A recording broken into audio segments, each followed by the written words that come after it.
Welcome to Investors Insights. Our topic today is a September to remember. We're thrilled to have you with us today and want to start off by wishing you a happy Labor Day weekend. Hope you're having fun. We also wanted to start this week out with you, giving you a lot of insight and information regarding your portfolio, the markets, and how it relates to your financial blueprint. I'm joined by my distinguished colleagues, Adam Van Zant, Trey Booth, and Bobby Norman. And we have had a great meeting this morning, some great dialogue and insight on data that we're seeing going forward as we enter the month of September. Also, this conversation doesn't stop with this vlog. We continue to have dialogue throughout the week with our research, our vlog on Thursday, as well as social media on LinkedIn, Facebook, and Twitter. Follow us on that. And of course, we're always available to talk to you one-on-one in person, by Zoom, by telephone, the best way to communicate with you. On that note, then, I want to start off today. Guys, listen, for a Labor Day weekend and what you brought up, I thought it was great. Bobby, you started off just giving us some great insight on previous Septembers. Tell us where we are right now as everybody talks about the Delta variant and what's going on. There's a lot more activity that could possibly impact this market. Yeah, Greg, this month could be a September to remember. Congress is about to begin debate on the largest tax increase in 50 years and also the largest spending package since the Great Depression. Also, that's in addition to the debt ceiling, the Fed tapering talk, the fiscal drag, and even the possibility of a government shutdown.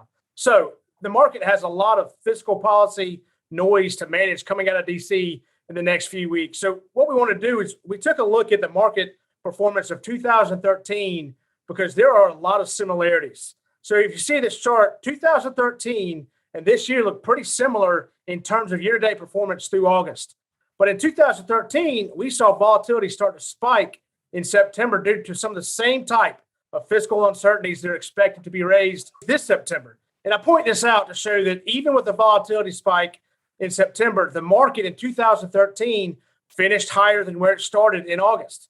As always, no guarantees, but it could be a September to remember in terms of news coming out of Washington, D.C. But know this, we've seen it before. We've been here before. And just know that we're staying committed to our investment strategy. Well said. And the thing is, yes, there may be volatility with what's being said in the news media, what's coming out of Washington. But the reality of it is we're still showing a lot of strength in this economy. And so people need to be aware of that.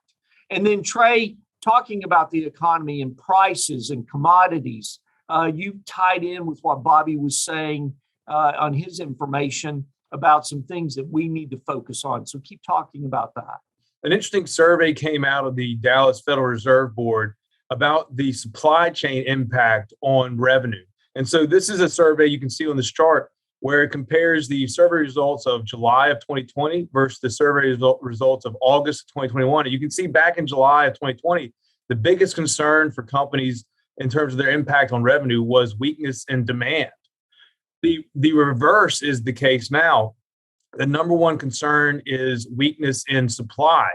They're concerned that their revenue is being constrained, and it is. We've seen this in some earnings by the ability to provide enough goods and services to meet the increased demand. And so that's likely one of the reasons that we're seeing higher prices. If you have higher demand and you cannot produce the supply, then prices have to go up. You can see on this next chart where we have the some of the biggest commodities and most important commodities in the world. You can see how a lot of them have come down off their COVID peaks, but they're still well above where they were in the years 2016 to 2019. And a lot of that's likely driven by the supply chain issues. And so you can see how lumber, which is being talked about a lot in these vlogs and in the popular media about restricting the ability to produce housing, it's down 71% from its high, but it's still up 27% from normal levels. Similarly for iron ore and copper and oil, they're down from their highs, but they're still at elevated levels. But this is likely the cause of issues of global supply chain. In the U.S., we're much closer to normal than the rest of the world is. And so there's still a lot of improvements that can go on, but these issues aren't permanent. And so these higher prices are likely not permanent. Once we get some normalization in the global supply chain, you'll likely see these prices come down. The big question out there is when. Obviously, it's unlikely to occur immediately, but it's good to know that it's not a permanent increase in prices or a permanent restriction of supply. And so that's something we're going to have to just work through going forward. Yeah, well, throughout our vlogs, we've used the word navigate. We have to navigate through this, just looking at all the pieces of the puzzle, what's coming at us at that moment, but also not make knee-jerk reactions. Really looking at the valuations and the strength that we're seeing in earnings and other areas. I recently had a client say to me, Greg, all the information, I'm sitting there taking notes as I listen to the Portfolio Strategies Committee of 5 Plan Partners. What can I really focus on? And I looked at them, and Adam, I'm getting ready to come to you. And I said, first of all, we want you to know the amount of research and data that we look at to make decisions in your portfolio. But if you've got to focus on something from a technical analysis standpoint, Adam, you always give them some ranges in the market on resistance and support levels where they can look and watch to kind of see where the market's at in relation to the way the news is hitting the market that day. So talk about that. I appreciate it, Greg. In the last few weeks, we've really been focusing and honing in on the resistance level for the end of the year on the S&P 500. So today, I kind of wanted to go over the intermediate support level, which kind of coincides with the end of the year. And that support level right now, as of today, is sitting at 4,360. Now, what does that mean? Now, if the S&P were to fall under that mark, that goes back to your point. We don't want to make any knee-jerk reactions, but if we could start to see it kind of sit below that line in a consistent manner, that could become our floor. So I also want to kind of coincide that with the 50-day moving average currently sitting at 4,402, with a 100-day moving average sitting at 4,295. So once again, I do want to say that 4,360, looking towards the end of the year, is really the mark we want to focus on. If we go below that mark, then we might see some bears come out. Well, and we might see some bears come out, but we also may see some great buying opportunities. There's nothing wrong with buying on dips. We have done that throughout the history of 5 Plan Partners, and if it's appropriate in relation to the financial blueprint and the portfolio strategies we need to implement, you're absolutely right. But what I always enjoy about what you're doing here, Adam, you're giving people a range to look for to when they know changes are occurring in the market.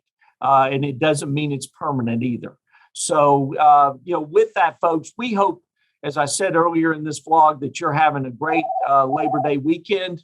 We want you to continue to celebrate. We're going to keep our eyes on this market and keep you updated, but we may have a September to remember. But remember this, all the information we provide you, we're staying on top of it, and we will proactively move money accordingly to help navigate through these times.